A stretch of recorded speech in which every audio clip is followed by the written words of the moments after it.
ఓం శ్రీ గణేశాయ నమః. శ్రీ సరస్వత్యై నమః. శ్రీపాదవల్లభ నృసింహ సరస్వతి. శ్రీ గురు దత్తాత్రేయాయ నమః. గురు బ్రహ్మ గురు విష్ణు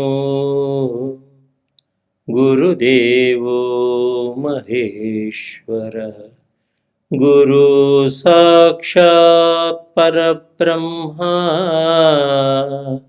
తస్మై శ్రీ గురువే నమః.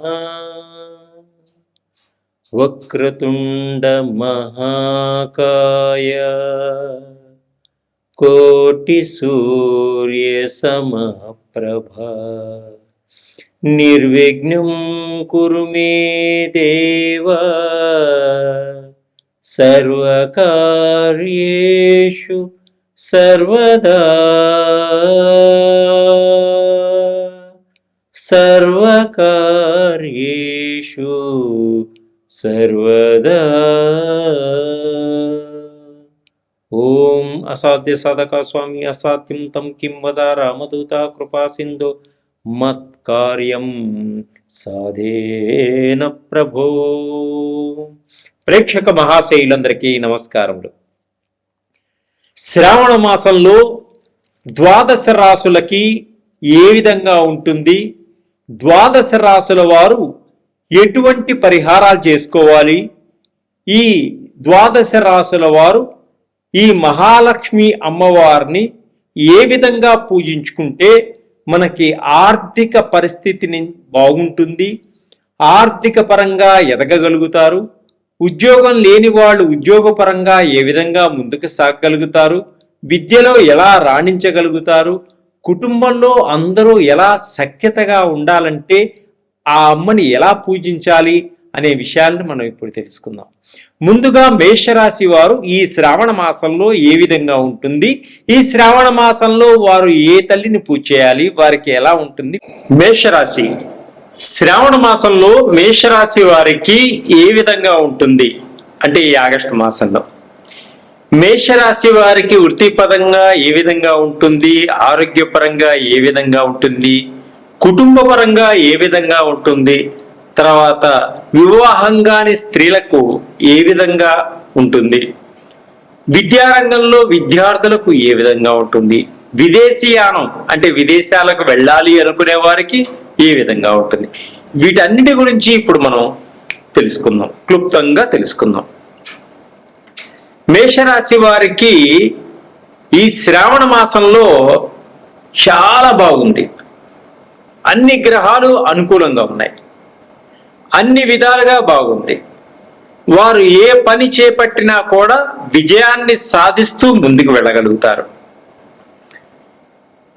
ఏ సమయానికి ఏ పని చేయాలో సమయస్ఫూర్తిగా ముందుకు సాగగలుగుతారు.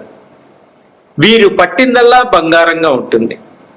వృత్తిపరంగా మంచి అభివృద్ధిలోకి వస్తారు,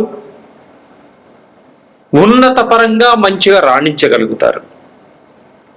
వ్యాపారస్తులకు వ్యాపారాల్లో మంచి లాభాలు పొందగలుగుతారు. కొత్త కొత్త వ్యాపారాలు పెట్టాలనుకుంటే మంచి ఆలోచనలు వస్తాయి. అలాగే మీరు పెట్టుబడి పెట్టే దానికి కొంతమంది మీకు సహకరించి వారు కూడా పెట్టుబడి పెడతారు. రాష్ట్రాల్లోనూ ఇతర రాష్ట్రాల్లో కూడా కొత్త కొత్త పెట్టుబడులు పెట్టి కొత్త కొత్త బిజినెస్లు మొదలు పెడతారు. దానిలో కూడా మంచి లాభాలు పొందగలుగుతారు. అలాగే విద్యార్థులు మంచి ర్యాంకులు సంపాదిస్తారు. చాలా ఆనందంగా ఉత్సాహంగా ఉల్లాసంగా ఉంటారు విద్యార్థులందరూ.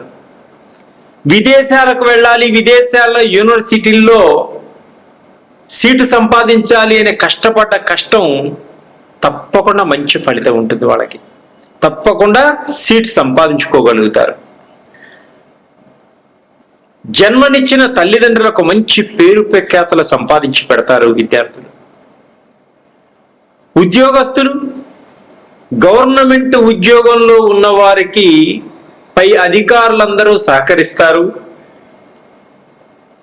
మీరు అనుకున్న స్థలానికి వెళ్ళడానికి మీకు బదిలీ చేయడానికి సహకరిస్తారు. మంచి ప్రమోషన్లు కూడా వస్తాయి, ఇంక్రిమెంట్స్ పెరుగుతాయి. ప్రైవేట్ రంగంలో ఉన్నటువంటి ఉద్యోగస్తులు కొత్త కొత్త కంపెనీల్లో ఉద్యోగం కోసం ప్రయత్నం చేస్తున్న వారికి జీతాలు పెరగాలనేటువంటి ఆశతోటి ఆ కంపెనీలకు అప్లై చేస్తే తప్పకుండా మీరు ఇంటర్వ్యూలో పాస్ అవుతారు. ఆ ఉద్యోగంలో చేరిన తర్వాత ఈ ఉద్యోగాన్ని వదిలేసేయండి. సాఫ్ట్వేర్ రంగంలో ఉన్న వారికి మంచి అభివృద్ధి ఉంది. అలాగే కుటుంబంలో ఉన్న అందరూ కూడా ఒకే మాట మీద ఉంటారు, అన్యోన్యతగా ఉంటారు, ఆప్యాయత ప్రేమలతోటి ఉంటారు. కుటుంబంలో వివాహం కాని స్త్రీలు కానీ పురుషులకు కానీ తప్పకుండా వివాహ సంబంధాలు కుదురుతాయి. కుటుంబంలో శుభకార్యాలు కూడా చేసేటువంటి యోగం ఉంది. అలాగే ప్రేమికుల మధ్య అన్యోన్యత పెరుగుతుంది. ఒకరిపైన ఒకరికి నమ్మకం ఏర్పడుతుంది. పెద్దవాళ్ళను ఒప్పించి వివాహం చేసుకోవాలనేటువంటి మీ కోరిక తప్పకుండా నెరవేరుతుంది. అలాగే ఆరోగ్యపరంగా చాలా బాగుంటుంది. దీర్ఘకాలిక రోగాల నుంచి బయటపడతారు. కొంత వైద్యుల సహాయ సహకారాలతోటి కొంత ఉపశమనాన్ని పొందగలుగుతారు. ఆర్థిక పరంగా చాలా ఎదుగుదల కనిపిస్తుంది. ఈ శ్రావణ మాసంలో భూములు కొనుగోలు చేస్తారు. సొంత ఇల్లు కట్టుకుంటానికి ప్రయత్నాలన్నీ కూడా ఫలిస్తాయి. బ్యాంకు నుంచి రుణాలు కూడా మీకు పొందగలుగుతారు. అలాగే రిజిస్ట్రేషన్ చేయించుకునేటప్పుడు 1కి 4 సార్లు ఆలోచించి దాని మీద కొంత పరిజ్ఞానాన్ని సంపాదించుకొని ఈ భూమిని మనకే అమ్ముతున్నాడా లేక 2-3కి అమ్ముతున్నాడా అని తెలుసుకొని అతను కరెక్టా కాదా అని తెలుసుకొని రిజిస్ట్రేషన్ చేయించుకోండి. మీకు తదుపరి ఎటువంటి ఇబ్బందులు లేకుండా ఉంటాయి. అలాగే విదేశాల్లో ఉన్న వారికి గ్రీన్ కార్డ్స్ అన్ని కూడా వచ్చేటువంటి సూచనలు కనిపిస్తున్నాయి. ఇంకా టీవీ రంగంలోనూ సినిమా రంగంలోనూ ఉన్నవారికి మంచి అభివృద్ధి కనిపిస్తుంది. మంచి అవకాశాలు వచ్చేటువంటి సూచనలు కూడా కనిపిస్తున్నాయి. మంచి గుర్తింపు వచ్చేటువంటి సూచనలు కూడా కనిపిస్తున్నాయి. కోర్టు కేసులన్నీ కూడా ఒక కొలిక్కి వస్తాయి. మంచి విజయాన్ని సాధిస్తారు. ఇంకా మీరు అద్భుతమైనటువంటి విజయాలు పొందాలి అనుకుంటే ఆంజనేయ స్వామిని శనివారం పూట ఆకుపూజ చేయించుకోండి. ఇంట్లో ఉన్నటువంటి స్త్రీలు భర్తల ఎదుగుదల కోసం, ఆర్థిక పరమైనటువంటి ఎదుగుదల కోసం శ్రావణ శుక్రవారం మహాలక్ష్మి తల్లికి ఈ మేషరాశి వారు ఎర్రటి చీర, ఎర్రటి జాకెట్టు, ఎర్ర గాజులు, కుంకుమ, పసుపు, ఎర్రటి కమలాలతోటి అలాగే అమ్మవారికి బియ్యం ఇచ్చి వడి బియ్యాన్ని సమర్పించుకోండి. ఇలా సమర్పించటం వల్ల మీకున్నటువంటి అప్పులన్నీ తీరిపోతాయి. ఆర్థిక పరిస్థితి బాగా మెరుగుపడుతుంది. మీరు అనుకున్నటువంటి కోరికలన్నీ కూడా త్వరగా తీరుతాయి అమ్మవారి అనుగ్రహ కటాక్షాలతోటి. సర్వే జనా సుఖినో